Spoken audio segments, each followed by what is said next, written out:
Assalamualaikum warahmatullahi wabarakatuh. Pada kesempatan kali ini, kami akan mempresentasikan tugas kami pada mata kuliah Manajemen Resiko, yaitu mengenai perbedaan dan persamaan 3 jurnal.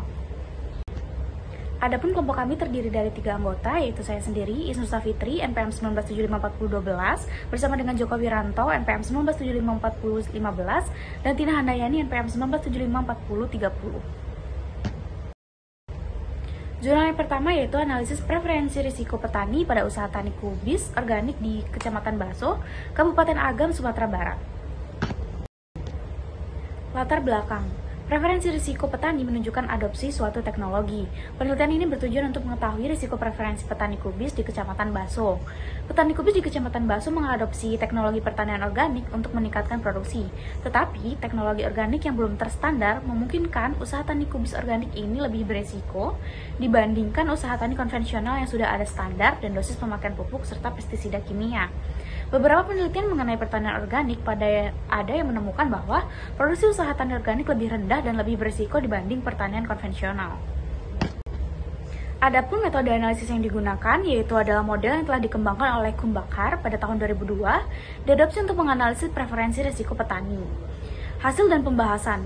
Berdasarkan hasil analisis preferensi risiko, diperoleh gambaran bahwa preferensi risiko petani kubis organik terhadap input lahan, benih, pupuk kandang, pupuk kompos, dan bubur cikam adalah risk averse.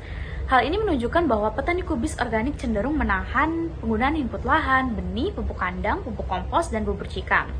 Petani kubis organik tidak berani mengalokasikan input-input tersebut dalam jumlah yang lebih besar, yaitu bertujuan untuk menghindari risiko produksi.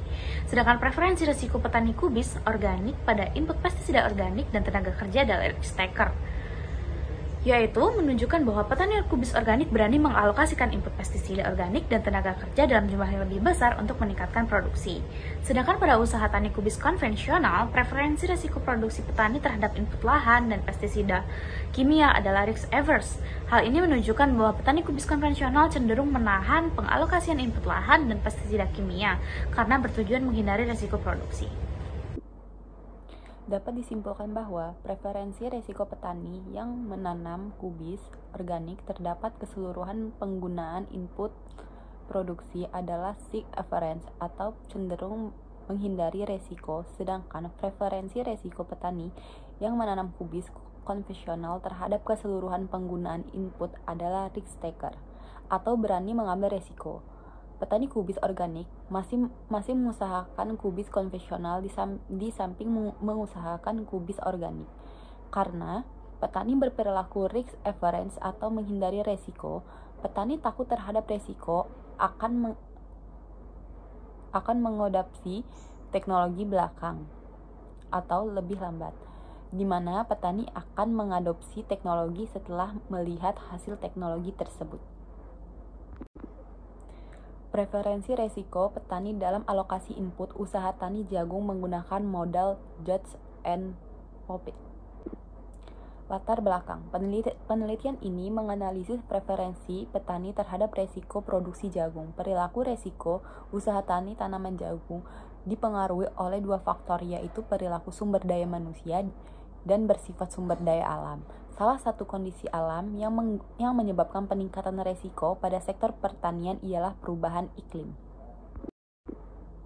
Metode analisis. Metode fungsi produksi dan resiko yang digunakan ialah Judge and Pop dalam bentuk fungsi Condorcet, di mana dalam model ini fungsi Judge Pop menjelaskan bahwa suatu produksi yang dihasilkan tidak hanya dipengaruhi oleh faktor produksi, melainkan terdapat juga faktor resiko. Hasil dan pembahasan. Berdasarkan hasil analisis yang dilakukan, diketahui bahwa rata-rata preferensi resiko petani jagung responden terhadap variabel input seperti benih dan pupuk kimia ialah risk averse. Variabel input pupuk kandang, herbisida, dan tenaga kerja menunjukkan rata-rata preferensi petani terhadap resiko produksi sebagai risk taker.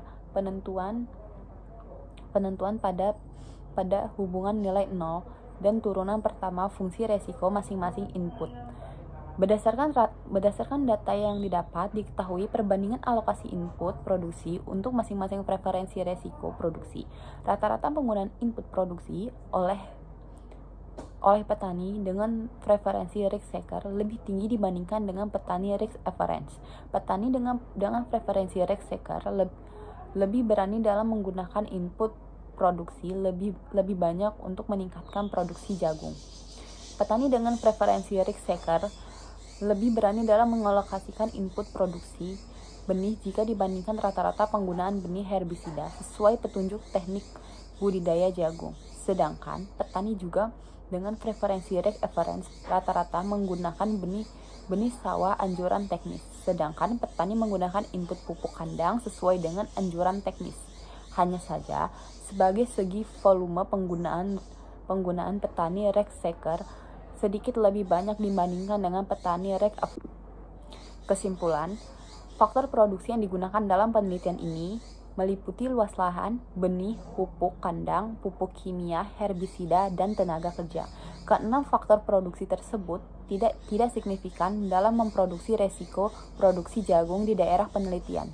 Petani dengan preferensi risk taker menggunakan input produksi lebih besar daripada petani dengan preferensi risk average. Petani dengan preferensi risk taker lebih efisien secara teknis daripada preferensi risk average. Selanjutnya, risiko produksi ayam broiler dan preferensi peternak di Kabupaten Bekasi. Terbelakang, peternakan ayam broiler dihadapkan dengan beberapa risiko, terutama risiko produksi karena adanya mortalitas. Penelitian ini bertujuan 1. Menganalisis faktor-faktor yang mempengaruhi produksi ayam broiler. 2. Menganalisis risiko yang dihadapi peternak ayam broiler. Dan 3. Menganalisis preferensi risiko produksi. Metode analisis menganalisis risiko produksi yang dihadapi oleh peternak menggunakan model fungsi Just, Pope, Robinson, and Berry 1987 yang bisa menjelaskan bahwa produksi yang dihasilkan tidak hanya dipengaruhi oleh faktor produksi tetapi juga dipengaruhi oleh faktor risiko. Selanjutnya, risiko produksi ayam broiler dan preferensi peternak di Kabupaten Bekasi.